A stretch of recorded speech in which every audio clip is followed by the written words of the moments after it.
మహావిష్ణుని 6వ అవతారం. పరశురాముడు తన గండ్రగొడ్డలితో అనంత సాగరాన్నే వెనక్కి పంపి ఒక అద్భుతమైన నేలని సృష్టించాడు. అదే పరశురాముడి క్షేత్రం. అక్కడ ఆ పరశివుడే కొలువయ్యాడు. కొందరు రాక్షసులు తమ అహంకారంతో విర్రవీగుతున్నప్పుడు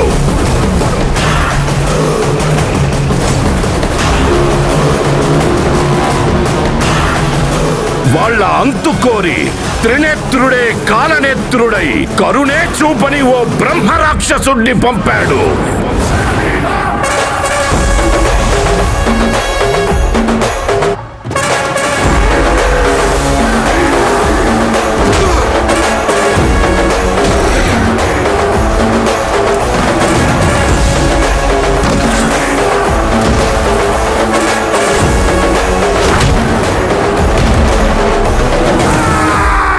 నేను ఊచకోత మొదలు పెడితే ఈ ఊర్లో శ్మశానం కూడా సరిపోతున్నా కొడక్క.